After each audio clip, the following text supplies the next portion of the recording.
നമസ്തേ, ഓം നമ ശിവായ. എല്ലാവർക്കും ആത്മാ പ്രണാമം.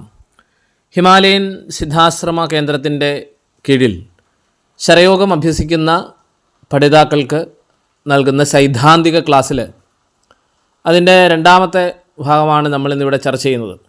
നമ്മൾ കഴിഞ്ഞ ദിവസം ശരയോഗ പരിശീലിക്കുന്നവർ, അല്ലെങ്കിൽ പൊതുവേ ധ്യാനം അങ്ങനെയുള്ള ആത്മീയ വിദ്യകൾ പരിശീലിക്കുന്നവർ, അല്ലെങ്കിൽ ജീവിതത്തിലൊരു പൂർണ്ണ ആരോഗ്യം ആഹാരത്തിൽ പുലർത്തണം, ആഹാരത്തിലൂടെ നേടണം എന്നാഗ്രഹിക്കുന്നവർ ചെയ്യേണ്ടതായ ആഹാരക്രമത്തെപ്പറ്റി നമ്മൾ കഴിഞ്ഞ ദിവസം ഒരു യൂട്യൂബിൽ നമ്മളൊരു ഓഡിയോ ചെയ്തിരുന്നു. നിലവിൽ ഹിമാലയൻ സിദ്ധാശ്രമം ശരയോഗ പരിശീലനത്തിൻ്റെ ഒരു ബാച്ച് ആരംഭിച്ചതിന് ശേഷം 2 ബാച്ചുകൾ നമ്മളിപ്പോൾ തുടങ്ങി. നിലവിലൊരു 300-ലധികം ആൾക്കാർ ഈ ബാച്ചുകളിൽ അംഗമായി ഇപ്പോൾ ശരയോഗം അഭ്യസിക്കുന്നുണ്ട്. ശരയോഗം വളരെ പൗരാണികമായൊരു പരിശീലനമാണെന്നറിയാം. വളരെ സിമ്പിളായ ഒരു ധ്യാന മെത്തേഡാണ്. ശരം, അതായത് ശ്വാസം.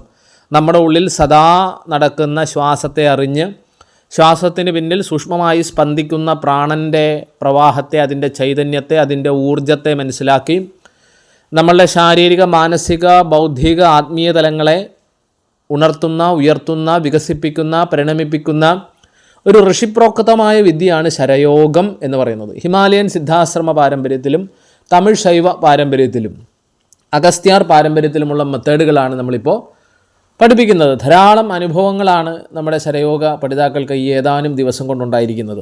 ശരീരത്തെ വളരെ വേഗത്തിൽ ഊർജ്ജസ്വലമാക്കാനും, മനസ്സിന് നല്ല ഏകാഗ്രതയും ശാന്തതയും നിറയ്ക്കാനും, ബുദ്ധിക്ക് സൂക്ഷ്മത നൽകാനും, ഒപ്പം നമ്മുടെ ഉള്ളിൽ കുടികൊള്ളുന്ന അനന്തമായ ആ ഒരു ആത്മീയ ശക്തിയെ, ചൈതന്യത്തെ തിരിച്ചറിയാനും. അതിലൂടെ ഓരോ നിമിഷവും നമുക്കെല്ലാവർക്കും 24 മണിക്കൂറാണ് ഈ ഒരു ദിവസം നമുക്കുള്ളത്. അതിൽ 16 മണിക്കൂറോളം സമയം നമ്മൾ ഉണർന്നിരുന്ന് ഈ ലോകത്ത് പ്രവർത്തിച്ചു കൊണ്ടിരിക്കുകയാണ്. പഞ്ചേന്ദ്രിയങ്ങളിലൂടെ, ജ്ഞാനേന്ദ്രിയങ്ങളിലൂടെ, കർമ്മേന്ദ്രിയങ്ങളിലൂടെ, ശരീരവും മനസ്സും ബുദ്ധിയും ഒക്കെ ഉപയോഗിച്ചുകൊണ്ട് നമ്മൾ ഈ ലോകത്ത് പ്രവർത്തിക്കുകയാണ്.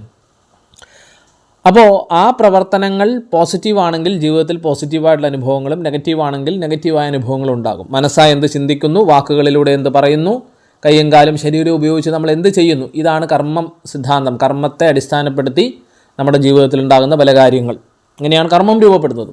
അപ്പോൾ നമ്മൾ പറഞ്ഞു വന്നതിൻ്റെ ചുരുക്കം, ഒരു ശരയോഗം അല്ലെങ്കിൽ ഒരു ധ്യാനയോഗം അഭ്യസിക്കുന്ന ഒരു പഠിതാവ് ജീവിതത്തിൽ സമ്പൂർണ്ണ ആരോഗ്യത്തിന് വേണ്ടി പുലർത്തേണ്ട ചില നിയമങ്ങളുണ്ട്.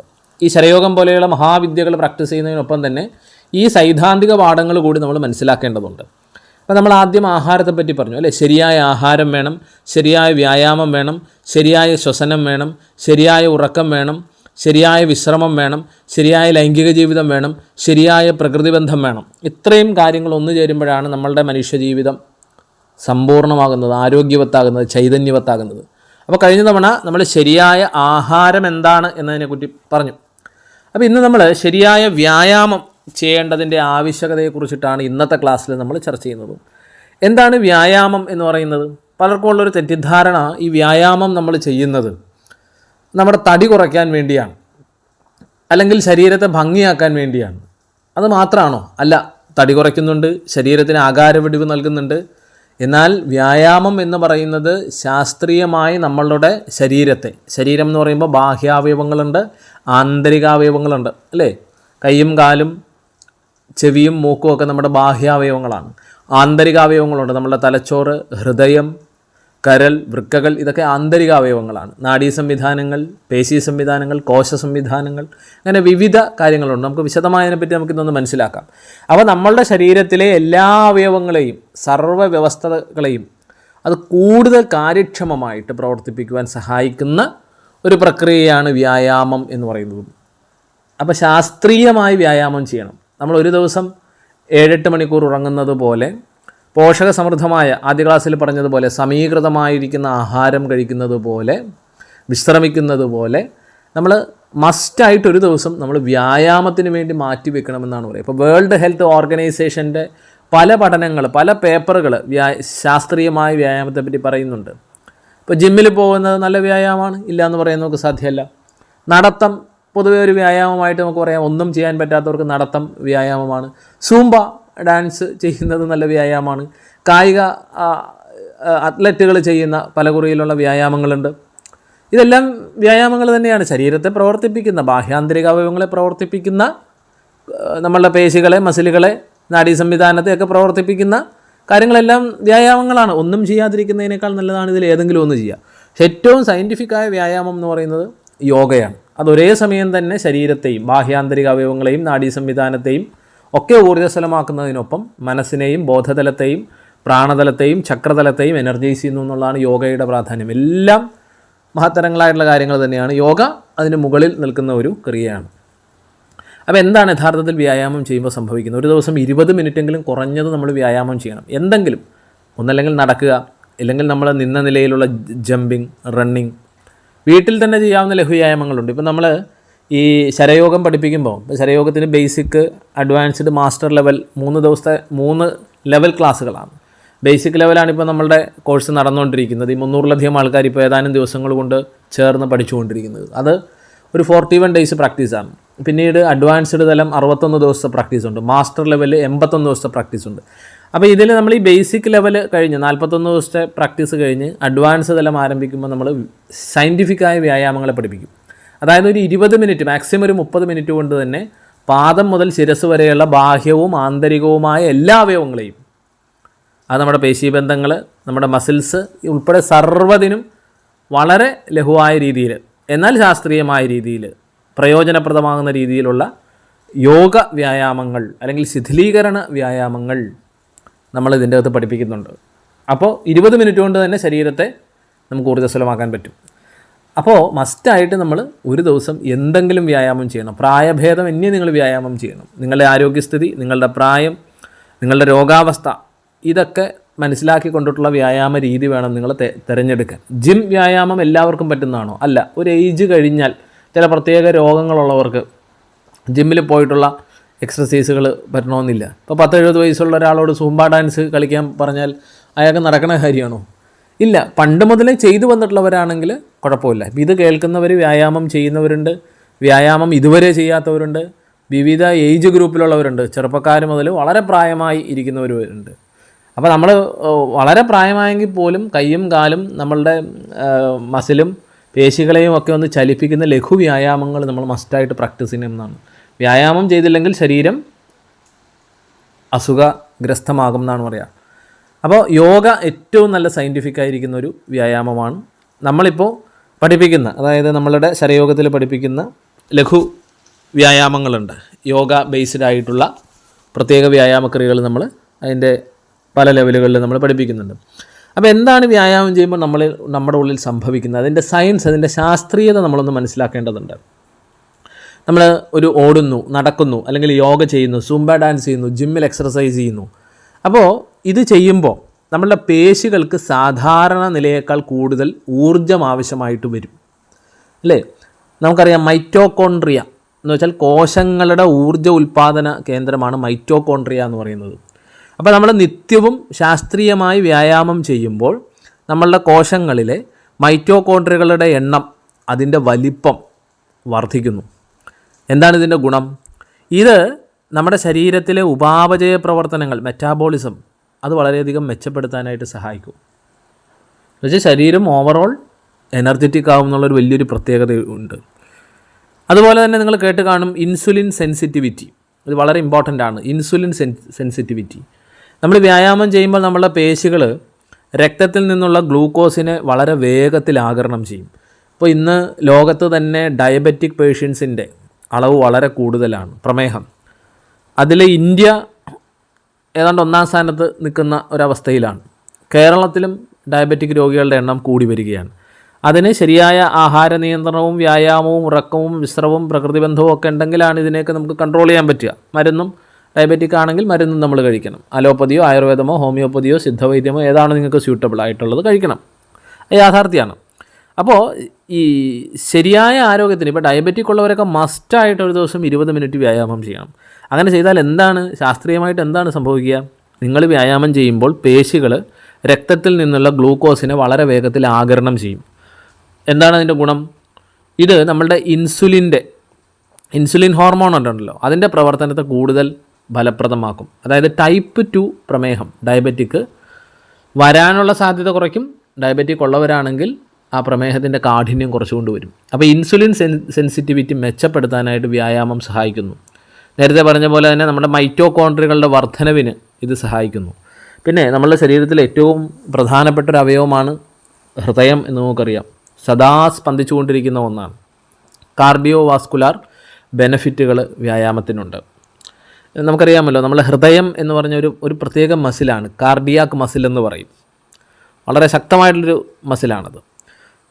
ഈ പേശികൾ പൊതുവെ എങ്ങനെയാണ് വികസിക്കുക? ഇപ്പോൾ വളരെ മെലിഞ്ഞിരിക്കുന്ന ഒരാൾ ശാസ്ത്രീയമായ രീതിയിലുള്ള വ്യായാമങ്ങളൊക്കെ പ്രാക്ടീസ് ചെയ്യുകയാണെങ്കിൽ അയാൾക്ക് പേശിക്ക് വികാസമുണ്ടാകും. അല്ല, മെലിഞ്ഞിരിക്കുന്ന ഒരാൾ ജിംനേഷ്യത്തിൽ വെയിറ്റ് ട്രെയിനിങ്ങിന് പോയി കഴിഞ്ഞാൽ ശാസ്ത്രീയമായ പരിശീലനത്തിലൂടെ അയാളുടെ ബോഡി വെയിറ്റ് കൂട്ടാൻ പറ്റും, എല്ലുകളുടെ വികാസം ഉണ്ടാക്കാൻ പറ്റും. 6 പാക്കൊക്കെ പലരും ഒന്ന് പറയാറില്ലേ, ഇതൊക്കെ നമുക്ക് സാധിക്കും. അതായത് പേശികൾ നമ്മൾ വ്യായാമം കൊടുത്താൽ അത് വികസിക്കും എന്നുള്ളതാണ് പറയുക. അപ്പോൾ മറ്റേത് പേശിയെയും പോലെ തന്നെ വ്യായാമത്തിലൂടെ നമ്മുടെ ഹൃദയപേശിയെയും നമുക്ക് ശക്തിപ്പെടുത്താൻ പറ്റും. ഈ ഹൃദയവും വ്യായാമവുമായിട്ടുള്ള ബന്ധത്തെപ്പറ്റി ഒരുപാട് പഠനങ്ങൾ നടന്നിട്ടുണ്ട്. സ്ട്രോക്ക് വോളിയം ഒരുപക്ഷെ നിങ്ങളിൽ പലരും കേട്ടിട്ടുണ്ടാവും. സ്ട്രോക്ക് വോളിയം എന്ന് പറയും. എന്ന് വെച്ചാൽ ഹൃദയം ഒരു തവണ ഇടിക്കുമ്പോൾ പമ്പ് ചെയ്യുന്ന രക്തത്തിൻ്റെ അളവ്. ഇത് നമ്മൾ വ്യായാമം കൃത്യമായിട്ട് ചെയ്താൽ സ്ട്രോക്ക് വോളിയം നമുക്ക് കൂട്ടാൻ പറ്റും. അപ്പോൾ ഹൃദയത്തിന് അമിതമായി ആയാസപ്പെടാതെ തന്നെ ശരീരത്തിലുടനീളം രക്തം എത്തിക്കാൻ പറ്റും എന്നുള്ളൊരു വലിയൊരു ബെനിഫിറ്റാണ്. അപ്പോൾ വ്യായാമം ചെയ്യുന്നവർക്ക് ഈ ഒരു സ്ട്രോക്ക് വോളിയം, അതിൻ്റെ അളവ്, അതിൻ്റെ ശക്തി കൂട്ടാൻ പറ്റും. അപ്പോൾ ഹൃദയത്തിൻ്റെ പമ്പിങ് കൂടും എന്നുള്ളൊരു ഗുണമുണ്ട്. അപ്പോൾ അമിതമായിട്ട് ആയാസപ്പെടാതെ നമ്മുടെ ശരീരത്തിലുടനീളം രക്തം എത്തിക്കാൻ ഹൃദയത്തിന് പറ്റും എന്നുള്ളൊരു വലിയൊരു പ്രത്യേകത വ്യായാമം ചെയ്യുന്നവർക്ക് വ്യായാമം ചെയ്യാത്തവരെ അപേക്ഷിച്ചുണ്ട്. മാത്രമല്ല, നമ്മൾ പലപ്പോഴും ഹാർട്ട് അറ്റാക്ക് പോലെയുള്ള പല കാരണങ്ങളുണ്ടല്ലോ. നമ്മളുടെ ഹൃദയത്തിൻ്റെ രക്തമൊഴുകുന്ന കുഴലുകളിൽ കൊഴുപ്പൊക്കെ അടിഞ്ഞ് പിന്നീട് കൊഴുപ്പ് കൂടി ശരിയായിട്ടുള്ള ബ്ലഡ് സർക്കുലേഷൻ നടക്കാതെ നമുക്ക് അറ്റാക്ക് വരാറുണ്ട് അല്ലേ. അപ്പോൾ ശരിക്കും നമ്മൾ സ്ഥിരമായിട്ട് വ്യായാമം ചെയ്തു കഴിഞ്ഞാൽ പേശികളിലേക്ക് കൂടുതൽ ഓക്സിജൻ എത്തിക്കാനായിട്ട് ശരീരം പുതിയ സൂക്ഷ്മ രക്തക്കുഴലുകൾ നിർമ്മിക്കും എന്നാണ് പറയുക. ഞാൻ പറയുന്ന എല്ലാം സയൻസാണ്, നിങ്ങളൊന്ന് ചിന്തിച്ച് നോക്കിയാൽ മതി. അതായത് പുതിയ രക്തക്കുഴലുകളുടെ നിർമ്മാണത്തിന് ശരിയായ ശാസ്ത്രീയമായിട്ടുള്ള വ്യായാമം നമ്മൾ സഹായിക്കും. ഇതിൻ്റെ ഗുണം എന്താ? രക്തസമ്മർദ്ദം, BP, ബ്ലഡ് പ്രഷർ കുറയ്ക്കാൻ, നിയന്ത്രിക്കാനായിട്ട് നമ്മൾ സഹായിക്കും. നമ്മളൊന്ന് ആലോചിച്ച് നോക്കണം, ഒരു 20 മിനിറ്റ് 24 മിനിറ്റ് ഡെയിലി വ്യായാമങ്ങൾ ചെയ്താൽ ഹൃദയ ആരോഗ്യം നമുക്ക് മെച്ചപ്പെടുത്താൻ പറ്റും എന്നുള്ളൊരു വലിയൊരു ബെനിഫിറ്റ് ഇതിൻ്റെ അകത്തുണ്ട്. മാത്രമല്ല, ഈ വ്യായാമം ശരീരത്തിനെ മാത്രം സ്വാധീനിക്കുന്ന ഒരു കാര്യമല്ല. ശരീരവും മനസ്സുമൊക്കെ പരസ്പരം കണക്റ്റഡ് ആണല്ലോ. നമ്മുടെ മാനസികാരോഗ്യം മെച്ചപ്പെടുത്താനായിട്ട്, മെൻ്റൽ ഹെൽത്ത് മെച്ചപ്പെടുത്താൻ, അതുപോലെ തന്നെ നമ്മളുടെ തലച്ചോറ്, നമ്മളുടെ ബ്രെയിൻ സിസ്റ്റം, ഇതുമായിട്ട് ബന്ധപ്പെട്ട നാഡീവ്യൂഹങ്ങളെ ശക്തിപ്പെടുത്താനായിട്ട് ഇത് സഹായിക്കും. നിത്യവും വ്യായാമം ചെയ്യുമ്പോൾ നമ്മുടെ തലച്ചോറിൻ്റെ ഘടനയിലും അത് ഒരുപാട് രാസപ്രവർത്തനങ്ങൾ ചെയ്യാറുണ്ട്. അതിലൊക്കെ വളരെ പോസിറ്റീവായിട്ടുള്ള, ക്രിയേറ്റീവായിട്ടുള്ള, ആരോഗ്യവത്തായിട്ടുള്ള മാറ്റം ഉണ്ടാക്കും. നമ്മൾ പല ക്ലാസ്സുകളിലും പറയാറുണ്ട് ഹാപ്പി ഹോർമോണുകളെ പറ്റി. നന്നായിട്ട് വ്യായാമം നമ്മൾ ചെയ്യുമ്പോൾ, ശ്രദ്ധിച്ച് ചെയ്യുമ്പോൾ, ആഴത്തിൽ ചെയ്യുമ്പോൾ, മുഴുകി ചെയ്യുമ്പോൾ നമ്മുടെ തലച്ചോറിൽ ഹാപ്പി ഹോർമോണുകൾ ഉണ്ടാകും. എൻഡോർഫിൻ, ഡോപ്പമിൻ, സെറാട്ടോണിൻ തുടങ്ങിയിരിക്കുന്ന ന്യൂറോ ട്രാൻസ്മിറ്ററുകൾ എന്നാണ് അറിയപ്പെടുക. ഇത് പുറപ്പെടുവിക്കും. അതായത് ഹാപ്പി ഹോർമോണുകൾ ഉണ്ടാവും. ഇതിൻ്റെ ഗുണം എന്താ? നമ്മുടെ മാനസിക സമ്മർദ്ദം കുറയും, ഉത്കണ്ഠ കുറയും, വിഷാദം കുറയും. മനസ്സിന് നല്ല സന്തോഷം ഉണ്ടാക്കാനായിട്ട് വ്യായാമം നമ്മളെ സഹായിക്കും. പിന്നെ പറയാറുണ്ട് BDNF, brain derived neurotrophic factor എന്നാണ് അതറിയപ്പെടുക. BDNF എന്ന് വെച്ചാൽ ഇതൊരു പ്രോട്ടീനാണ്.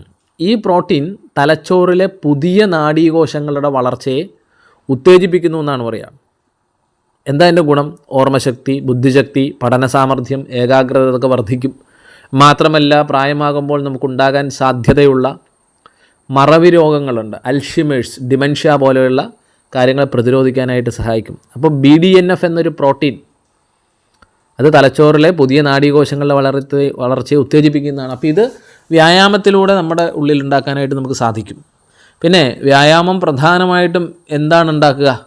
നമ്മുടെ പേശികളെയും അസ്ഥികളെയും ബലപ്പെടുത്തുകയാണ് ചെയ്യുക. ശരീരത്തിൻ്റെ ചലനശേഷിയും അതിൻ്റെ ബലവും നിലനിർത്താൻ വ്യായാമം മസ്റ്റായിട്ട് വേണം. ഇപ്പം ഇരുന്ന് ജോലി ചെയ്യുന്നവർ, അല്ലെങ്കിൽ പെൻഷനൊക്കെ ആയി വീട്ടിൽ വെറുതെ ഇരിക്കുന്നവർക്ക് മുമ്പത്തേക്കാളേറെ അസുഖങ്ങൾ ഉണ്ടാകാറുണ്ട്. പണ്ട് എൻ്റെ അടുത്ത് യോഗ പഠിക്കാൻ വന്ന ഒരാൾ പറഞ്ഞിട്ടുണ്ട്. അദ്ദേഹം ഒരു പോസ്റ്റ്മാനായിരുന്നു. അദ്ദേഹം ഈ സൈക്കിൾ ചവിട്ടിയിട്ടാണ് ആ സ്ഥലത്ത് മുഴുവൻ കൊടുത്തിരുന്നത്, കത്തുകൾ വിതരണം ചെയ്തത്. അപ്പം നാച്ചുറലി സൈക്കിൾ ചവിട്ട് നല്ലൊരു വ്യായാമമാണല്ലോ. സൈക്ലിംഗ് നല്ലൊരു വ്യായാമമാണ്, നീന്തൽ നല്ല വ്യായാമമാണ്, സൈക്ലിംഗ് നല്ലൊരു വ്യായാമമാണ്. നമ്മൾ നേരത്തെ പറഞ്ഞ യോഗ പോലെ, ജിംനേഷ്യത്തിലെ പോലെ, സൂംബ പോലെയൊക്കെയുള്ള ഒരു വ്യായാമ വിഭാഗത്തിൽപ്പെടുന്ന ഒന്നാണ്. അപ്പോൾ ഇദ്ദേഹം അങ്ങനെ പെൻഷനായി കഴിഞ്ഞൊരു പിന്നെ സൈക്കിൾ ചവിട്ടലില്ല, വീട്ടിലിരുന്ന് 2-3 വർഷത്തിനകം അദ്ദേഹത്തിന് അസുഖബാധിതനായി. എന്നുവെച്ചാൽ നാച്ചുറലി ശരീരത്തിന് കിട്ടേണ്ടതായിരിക്കുന്ന വ്യായാമം കുറഞ്ഞു, വ്യായാമം ഇല്ലാതായി. 3 വർഷം വെറുതെ ഇരുന്നപ്പോൾ പല അസുഖങ്ങളുണ്ടായി. പിന്നീട് അദ്ദേഹം ലഘുവായിട്ടുള്ള യോഗ പരിശീലനങ്ങൾ ചെയ്ത് അതിൽ നിന്നൊക്കെ റിക്കവറായി. അപ്പോൾ നമ്മൾ പറയുന്നത് പോലെ മസിൽ ഹൈപ്പർ ട്രോഫി എന്ന് പറയുന്നൊരു കാര്യം, അതായത് വ്യായാമം ചെയ്യുമ്പോൾ നമ്മുടെ പേശി നാരുകളിൽ ചെറിയ തോതിൽ മാറ്റങ്ങൾ വരും. ഇപ്പോൾ അത് ഞാൻ ഒന്നുകൂടി മനസ്സിലാക്കാൻ പറയാം. നമ്മൾ ജിംനേഷ്യത്തിലൊക്കെ പോകുന്ന ഒരു വെയ്റ്റ് ട്രെയിനിങ് ചെയ്യാറുണ്ട്. അവരൊരു 3-4 ദിവസം ചെയ്തിട്ട് പിന്നെ അടുത്ത 1-2 ദിവസം റിലാക്സ് ചെയ്തിരിക്കും. അതായത് ഈ പേശികളെ, ഈ മസിലുകളെ പ്രവർത്തിപ്പിച്ചുകൊണ്ട് ആ വിശ്രമവേളയിൽ ശരീരം എന്ത് ചെയ്യും, അതിലേക്ക് കൂടുതൽ കാര്യങ്ങൾ, അതിൻ്റെ പുനർനിർമ്മാണ പ്രക്രിയ നടത്തും. അങ്ങനെ പേശി ബലം കൂട്ടാനായിട്ട് സഹായിക്കും. അപ്പോൾ മസിൽ ഹൈപ്പർ ട്രോഫി ഇത് വ്യായാമത്തിലൂടെ സാധിക്കും. അതായത് ശരീരത്തെ ബലപ്പെടുത്താനും ശക്തിപ്പെടുത്താനും വികസിപ്പിക്കാനും മസിൽ ക്രിയേറ്റ് ചെയ്യാനുമായിട്ടൊക്കെ ആയിട്ട് വ്യായാമം നമ്മളെ സഹായിക്കും എന്നാണ് പറയുക. മാത്രമല്ല ബോൺ ഡെൻസിറ്റി എന്ന് വെച്ചാൽ അസ്ഥികളുടെ സാന്ദ്രത, നമ്മൾ ഓടുമ്പോൾ, നടക്കുമ്പോൾ, ഭാരമെടുക്കുമ്പോൾ, നീന്തുമ്പോൾ, അങ്ങനെയുള്ള വ്യായാമങ്ങൾ, യോഗ തുടങ്ങിയിരിക്കുന്ന വ്യായാമങ്ങളൊക്കെ ചെയ്യുമ്പോൾ എല്ലുകളിൽ വളരെ നേരിയ തോതിലുള്ള സമ്മർദ്ദം ഉണ്ടാകാറുണ്ട്. അപ്പോൾ ഇതിനെ പ്രതിരോധിക്കാൻ ശരീരം എന്ത് ചെയ്യും, കൂടുതൽ കാൽസ്യം അസ്ഥികളിൽ നിക്ഷേപിക്കും. അപ്പോൾ എന്താ സംഭവിക്കുക, എല്ലുകളുടെ സാന്ദ്രത വർദ്ധിക്കും. ഇതിനൊരു ഗുണമുണ്ട്, ഓസ്റ്റിയോപൊറോസിസ് എന്ന് പറയുന്ന ഒരു അവസ്ഥയുണ്ട്. എന്ന് വെച്ചാൽ എന്താ ഓസ്റ്റിയോപൊറോസിസ് എന്ന് വെച്ചാൽ, നമ്മൾ പ്രായമാകുമ്പോൾ കാൽസ്യത്തിൻ്റെയൊക്കെ അഭാവം മൂലം എല്ല് തേയ്മാനം ഉണ്ടാകാറുണ്ട്. അപ്പോൾ ഇതിനെ തടയാനായിട്ട് വ്യായാമം നമ്മൾ സഹായിക്കും എന്നാണ് പറയുക. നേരത്തെ പറഞ്ഞതുപോലെ ഹോർമോൺ സന്തുലിതാവസ്ഥയ്ക്ക് വ്യായാമം മസ്റ്റാണ്. നമ്മളെ ഇമ്മ്യൂണിറ്റി പവർ കൂട്ടാനായിട്ട് വ്യായാമം മസ്റ്റാണ്. കൃത്യമായി നിങ്ങൾ വ്യായാമം ചെയ്തു കഴിഞ്ഞാൽ കോർട്ടിസോൾ എന്ന് പറയുന്നതിൻ്റെ നിയന്ത്രണം ഉണ്ടാകും. എന്ന് വെച്ചാൽ സ്ട്രെസ് ഉണ്ടാക്കുന്ന ഹോർമോണാണ് കോർട്ടിസോൾ. അല്ല, അതിൻ്റെ അളവ് കൂടിക്കഴിഞ്ഞാൽ നമുക്ക് വളരെയധികം സ്ട്രെസ് ഉണ്ടാകും. അപ്പോൾ വ്യായാമത്തിലൂടെ നമുക്കതിനെ നിയന്ത്രിച്ചു കൊണ്ടുവരാൻ പറ്റും. നമ്മളുടെ രക്തഓട്ടം കൂടുന്നതിലൂടെ രോഗപ്രതിരോധ കോശങ്ങളായിരിക്കുന്ന WBC, വൈറ്റ് ബ്ലഡ് സെൽസ്, അതാണ് WBC, അത് നമ്മുടെ ശരീരത്തിലുടനീളം വേഗത്തിൽ സഞ്ചരിക്കും. രോഗാണുക്കളെ നന്നായിട്ട് ഫലപ്രദമായിട്ട് ചെറുക്കാനായിട്ട് അത് സഹായിക്കും. അങ്ങനെ ഇമ്മ്യൂണിറ്റി പവർ കൂട്ടാനായിട്ടത് സഹായിക്കും. അപ്പോൾ മനസ്സിലായി. അപ്പോൾ നമ്മുടെ മനുഷ്യ ശരീരം എന്ന് പറയുന്നത് നിരന്തരമായ ചലനങ്ങളെ ബേസ് ചെയ്തിട്ടുണ്ടായിട്ടുള്ളതാണ്. അല്ലെ, കാലുകൾക്കും കൈകൾക്കും ഒക്കെ ചലനമാണ്, അല്ലെ വെറുതെ ഇരിക്കലല്ല നമ്മളുടെ പണി. നിരന്തരമായിട്ട് നമ്മൾ ചലിച്ചു കൊണ്ടിരിക്കണം എന്ന് പറയും. അപ്പോൾ ശരീരം അതിൻ്റെ ഏറ്റവും മികച്ചതും ആരോഗ്യകരവുമായിട്ടുള്ള അവസ്ഥ അത് കൈവരിക്കാൻ, അത് ക്രമീകരിക്കുന്നത് നമ്മൾ കൃത്യമായ രീതിയിലുള്ള വ്യായാമം ചെയ്യുമ്പോഴാണ്. അപ്പോൾ സജീവമായൊരു ജീവിതശൈലി അത് നമ്മുടെ കോശങ്ങളിലെ മൈറ്റോകോൺട്രിയ മുതൽ തലച്ചോറ് വരെയുള്ള എല്ലാ അവയവങ്ങളെയും കാര്യക്ഷമമാക്കുന്നതാണ്. അപ്പോൾ ഇതാണ് ഈ സയൻറ്റിഫിക്കലി നമ്മൾ ചിന്തിച്ചാൽ, ശാസ്ത്രീയമായി ചിന്തിച്ചാൽ, ശരീരത്തെ മെച്ചപ്പെടുത്താൻ, മനസ്സിനെ ഊർജ്ജസ്വലമാക്കാൻ, ബുദ്ധിയെ സൂക്ഷ്മതയുള്ളതാക്കാൻ തീർച്ചയായിട്ടും വ്യായാമം നമ്മളെ സഹായിക്കും. അപ്പോൾ നമുക്കറിയാമല്ലോ, മനുഷ്യ ശരീരം എന്ന് പറയുന്നത് ഒരു അത്ഭുത യന്ത്രമാണ്. നമ്മൾ ശരിക്കും പഴയ കാലങ്ങളിൽ ആയുർവേദം പഠിക്കുമ്പോഴും സിദ്ധവൈദ്യം പഠിക്കുമ്പോഴും യോഗ പഠിക്കുമ്പോഴും തന്ത്ര പഠിക്കുമ്പോഴും ഒക്കെ പഴയകാല ആചാര്യന്മാർ, ഗുരുക്കന്മാർ മനുഷ്യ ശരീരത്തെപ്പറ്റി ശിഷ്യന്മാരെ പഠിപ്പിച്ചിരുന്നു. അപ്പോൾ നമ്മൾ ഈ ശരയോഗം പോലെയുള്ള മെത്തേഡുകൾ പഠിക്കുമ്പോൾ നമ്മുടെ ശരീര വ്യവസ്ഥകളെപ്പറ്റി, ആരോഗ്യ നിയമങ്ങളാണ് നമ്മളിപ്പോൾ പറയുന്ന ശരിയായ ആഹാരം, ശരിയായ വ്യായാമം, ശരിയായ ഉറക്കം, ശരിയായ പ്രകൃതി ബന്ധം, ഇതൊക്കെ ആരോഗ്യ നിയമങ്ങളാണ്. ഈ കാര്യങ്ങൾ കേൾക്കുകയും അത് ജീവിതത്തിൽ അനുവർത്തിക്കുകയും ചെയ്യുമ്പോൾ ഉപാസനയ്ക്കൊപ്പം തന്നെ സർവ്വമേഖലകളിലും നമുക്ക് വിജയം ഉണ്ടായിരിക്കും. മനസ്സിലായോ? അപ്പോൾ അതോടൊപ്പം തന്നെ നമ്മൾ എന്താണെന്നറിയണം, നമ്മളുടെ ശരീരം എന്താണെന്നറിയണം. ശരീരശാസ്ത്രം, നമ്മുടെ അനാറ്റമി, ഒരു ഏകദേശ ധാരണ നമുക്കുണ്ടാകണം. ശരീരം നേരത്തെ പറഞ്ഞ പോലെ ഒരു അത്ഭുത യന്ത്രമാണെന്ന് പറയാം. കോടിക്കണക്കിന് വളരെ ചെറിയ കോശങ്ങൾ, സെൽസ് ചേർന്നിട്ടാണ് നമ്മുടെ ശരീരം നിർമ്മിച്ചിരിക്കുന്നത്. ഞാൻ ഈ പറയുമ്പോൾ നിങ്ങളുടെ മനസ്സിൽ ആ സെല്ലുകൾ, നമ്മളുടെ മനുഷ്യ ശരീരത്തിൻ്റെ രൂപം ഒന്ന് കടന്നു പോകണം. അപ്പോൾ ഒരേപോലെയുള്ള കോശങ്ങൾ ചേർന്നിട്ട് ടിഷ്യൂസ് ഉണ്ടാകുന്നു, അല്ലേ? കോശങ്ങൾ ചേർന്ന് ടിഷ്യൂസ്, അതായത് കലകൾ ഉണ്ടാകുന്നു. കലകൾ ചേർന്നിട്ടാണ് എന്തുണ്ടാവുക? ഓർഗൻസ് ഉണ്ടാവുക, അവയവങ്ങൾ ഉണ്ടാവുക. ഈ അവയവങ്ങൾ ചേർന്നിട്ടാണ് ഒരു വ്യവസ്ഥ, അല്ലേ? ഓർഗൻ സിസ്റ്റംസ് ഉണ്ടാകുന്നത്. അപ്പോൾ ഇങ്ങനെയാണ് ശരീരം രൂപപ്പെടുന്നത്. കോശങ്ങൾ ചേർന്നുണ്ടാകുന്ന കലകൾ ചേർന്നുണ്ടാകുന്ന അവയവങ്ങൾ, അവയവങ്ങൾ ചേർന്നുണ്ടാകുന്ന ഒരു അവയവ വ്യവസ്ഥ. ഈ രീതിയിലാണ് നമ്മളുടെ ശരീരം പ്രവർത്തിക്കുന്നത്. അപ്പോൾ മനുഷ്യ ശരീരം കൃത്യമായി പ്രവർത്തിക്കാൻ വ്യത്യസ്തമായ എന്നാൽ ഒന്ന് ചേർന്ന് പ്രവർത്തിക്കുന്ന ചില പ്രധാന വ്യവസ്ഥകൾ കൂടിയുണ്ട്. മനുഷ്യ ശരീരത്തെപ്പറ്റി പഠിക്കുമ്പോൾ നമ്മളത് മനസ്സിലാക്കണം. ഇപ്പോൾ ഈ വ്യവസ്ഥകളെ നമുക്കൊന്ന് ലഘുവായിട്ട് പറയാം. ഒന്ന് നിങ്ങളൊന്ന് ഓർമ്മയിൽ വെച്ചാൽ മാത്രം മതി. ഒന്ന് നമ്മുടെ അസ്ഥികൂട വ്യവസ്ഥ എന്ന് പറയും, സ്കെൽറ്റൽ സിസ്റ്റം എന്നാണ് പറയുക. അതായത് വളരെ ഒരു മുതിർന്ന ഒരു മനുഷ്യൻ്റെ ശരീരത്തിൽ 206 അസ്ഥികളുണ്ടെന്ന് നമ്മൾ പഠിച്ചിട്ടുണ്ട് അല്ലേ. കുഞ്ഞുങ്ങളിൽ അവർ ജനിക്കുന്ന സമയത്ത് 300-ലധികം ആയിരിക്കും. പിന്നീട് അവ വളരുമ്പോൾ അവ തമ്മിൽ കൂടിച്ചേർന്ന് 206 അസ്ഥികളായിട്ട് മാറും. എന്താണ് ഈ അസ്ഥികളുടെ പ്രാധാന്യം? നമ്മുടെ ശരീരത്തിന് കൃത്യമായൊരു ഘടന, അതിനൊരു രൂപവും ഭാവവും നൽകുന്നത് അസ്ഥികൂടമാണ് അല്ലേ. മാത്രമല്ല നമുക്ക് പ്രധാനപ്പെട്ട ചില അവയവങ്ങളെ ഈ അസ്ഥികൂടമാണ് സംരക്ഷിച്ച് നിർത്തുന്നത്. പ്രത്യേക രീതിയിൽ ഗ്രില്ലിട്ടിട്ടാണ് നമ്മളെ ഹൃദയത്തെ സംരക്ഷിച്ചിരിക്കുന്നത് അല്ലേ. അല്ലെങ്കിൽ ഒരു ഇടിയൊക്കെ നമുക്ക് കിട്ടിക്കഴിഞ്ഞാൽ ആ പറയുന്ന ഹൃദയത്തിൻ്റെ ഭാഗത്തുള്ള അസ്ഥികൾ, എല്ലുകളില്ലെങ്കിൽ നമുക്ക് പെട്ടെന്ന് ഇതിന് അപകടം പറ്റും. ഏറ്റവും പ്രധാന അവയവങ്ങളെ ആ ഈശ്വരീയ വ്യവസ്ഥ പ്രത്യേക രീതിയിൽ ശക്തമായ ഒരു പുറംചട്ടയിട്ട് സംരക്ഷിച്ചിട്ടുണ്ട്. ഇപ്പോൾ ഹൃദയത്തിന് തന്നെ അങ്ങനെ ഒരു ഗ്രില്ല് പോലെ വാരിയെല്ലുകൾ ഇതൊക്കെ തന്നതിനെ ശക്തമാക്കിയിട്ടുണ്ട്. നിങ്ങളുടെ മസ്തിഷ്കം വളരെ ഇമ്പോർട്ടൻ്റ് ആണ്, കേന്ദ്ര നാഡീവ്യവസ്ഥ എന്ന് പറയും. അതിനെ പ്രൊട്ടക്റ്റ് ചെയ്യാനായിട്ടൊരു ഹെൽമെറ്റ് പോലെ വലിയൊരു ശക്തമായൊരു തലയോട് നമുക്ക് തന്നിട്ടുണ്ട് അല്ലേ. അങ്ങനെ അത്ഭുതകരമായിട്ടാണ് ഈ അവയവങ്ങളെ നമ്മൾ ഈ വ്യവസ്ഥ സംരക്ഷിച്ചു കൊണ്ടുപോകുന്നതെന്ന് മനസ്സിലാക്കുക. അപ്പോൾ അസ്ഥികൂട വ്യവസ്ഥ നമ്മുടെ ശരീരത്തിലുണ്ട്. അതാണ് 206 അസ്ഥികൾ ചേർന്നിട്ടാണ് ഈ ശരീരത്തിൻ്റെ ഇതുണ്ടായിരിക്കുന്നത്. ഇനി പേശി വ്യവസ്ഥയുണ്ട്, മസ്കുലാർ സിസ്റ്റം എന്ന് പറയും. നമ്മുടെ ശരീരത്തിൽ 600-ലധികം പേശികളുണ്ടെന്നാണ് പറയുക. ഇപ്പം നമ്മൾ ഓടുന്നു, നടക്കുന്നു, കൈകാലുകൾ ചലിപ്പിക്കുന്നു, ഇരിക്കുന്നു അല്ലേ. ഇതൊക്കെ ഇങ്ങനെ കൊളുത്തിയിട്ട പോലെ നമുക്ക് പ്രത്യേക പേശി സംവിധാനങ്ങൾ അതിൻ്റെ അകത്ത് പ്രവർത്തിക്കുന്നുണ്ട്. ഇപ്പോൾ നേരത്തെ പറഞ്ഞ പോലെ ഹൃദയം, കാർഡിയാക് മസിൽ ഒരു പ്രത്യേകതരം പേശി കൊണ്ടിട്ടാണ് നിർമ്മിച്ചിരിക്കുന്നത്. അങ്ങനെ പേശി വ്യവസ്ഥ നമ്മുടെ ശരീരത്തിനുണ്ട്. പിന്നെ അടുത്തതായിട്ടോ രക്തപര്യന വ്യവസ്ഥയുണ്ട്, സർക്കുലേറ്ററി സിസ്റ്റം എന്ന് നമ്മൾ പറയും. എന്ന് വെച്ചാൽ ഇത്രയേ ഉള്ളൂ, നമ്മുടെ ഹൃദയവും രക്തക്കുഴലുകളും അടങ്ങിയിരിക്കുന്നതായിരിക്കുന്ന വ്യവസ്ഥ. നമ്മുടെ ഹൃദയം ഒരു പമ്പ് പോലെ പ്രവർത്തിച്ച് ശരീരത്തിൻ്റെ എല്ലാ ഭാഗങ്ങളിലേക്കും ശുദ്ധരക്തവും ഓക്സിജനും നമ്മൾ കഴിക്കുന്ന ആഹാരത്തിൽ നിന്ന് സ്വീകരിക്കുന്ന പോഷകങ്ങളും ഒക്കെ എത്തിക്കുന്നത് നമ്മുടെ ഹൃദയമാണ്. അപ്പോൾ അങ്ങനെ രക്തപര്യന വ്യവസ്ഥ നമ്മുടെ ഉള്ളിലുണ്ട്. ഇനി റെസ്പിറേറ്ററി സിസ്റ്റമുണ്ട്, ശ്വസന വ്യവസ്ഥ. നമ്മളുടെ മൂക്കും ശ്വാസകോശവുമായിട്ട് കണക്ട് ചെയ്യുന്ന ശ്വാസനാളം, ശ്വാസകോശങ്ങൾ എന്നിവയെല്ലാം ഇതിൻ്റെ അകത്ത് ഉൾപ്പെടുന്നു. എന്താ ഇത് ചെയ്യുന്നത്? അന്തരീക്ഷത്തിൽ നിന്ന്, അന്തരീക്ഷ വായുവിൽ നിന്ന് വായുവിനൊപ്പം ഓക്സിജൻ ഉള്ളിലേക്ക് സ്വീകരിച്ചിട്ട് ശരീരത്തിന് വേണ്ടാത്ത കാർബൺ ഡൈ ഓക്സൈഡും മറ്റ് മാലിന്യങ്ങളും പുറന്തള്ളുന്നൊരു വ്യവസ്ഥയാണ് ശ്വസന വ്യവസ്ഥ എന്ന് പറയുന്നത്. മറ്റൊന്ന് ദഹന വ്യവസ്ഥയാണ്, ഡൈജസ്റ്റീവ് സിസ്റ്റം എന്ന് പറയും. അതിൽ ഉള്ള അവയവങ്ങൾ ഏതൊക്കെയാണ് നമുക്കറിയാം. നമ്മുടെ വായുണ്ട്, നമ്മുടെ ഉമിനീർ ഗ്രന്ഥികളുണ്ട്, പല്ലുണ്ട്, നാക്കുണ്ട്, അന്നനാളമുണ്ട്, ആമാശയമുണ്ട്, ചെറുകുടലുണ്ട്, വൻകുടലുണ്ട്, കരളുണ്ട്. ഇതൊക്കെ ചേർന്നിട്ടാണ് ദഹന വ്യവസ്ഥ, ഡൈജസ്റ്റീവ് സിസ്റ്റം പ്രവർത്തിക്കുന്നത്. അതായത് നമ്മൾ കഴിക്കുന്ന ആഹാരത്തെ ശരീരത്തിന് ആഗിരണം ചെയ്യാൻ പാകത്തിൽ ലളിതമായ ഊർജ്ജ ഘടകങ്ങളാക്കി മാറ്റുന്നു അല്ലെ, വിസർജ്യത്തെ പുറന്തള്ളുന്നു. ആ രീതിയിലൊരു വ്യവസ്ഥയാണ് ദഹനേന്ദ്രിയ വ്യവസ്ഥ എന്ന് പറയുന്നത്. ഏറ്റവും പ്രധാനമായി നെർവസ് സിസ്റ്റം ഉണ്ട്, അതായത് നാഡീ വ്യവസ്ഥയുണ്ട്. നമ്മുടെ മസ്തിഷ്കം, ബ്രെയിൻ, സുഷുമ്ന, സ്പൈനൽ കോഡ്, നാഡികൾ, നെർവ്സ്, ഇതെല്ലാം അടങ്ങിയിരിക്കുന്ന വ്യവസ്ഥയാണിത്. അതായത് ശരീരത്തിൻ്റെ രാജാവാണ് ആര്? മസ്തിഷ്കം എന്ന് പറയുന്നത്. ചിന്തകൾ, ഓർമ്മകൾ, നമ്മളുടെ ഇമോഷൻസ് എന്നിവയെല്ലാം നിയന്ത്രിക്കുന്നത് ഈ നാഡീ വ്യവസ്ഥയാണ് എന്നാണ് പറയുക.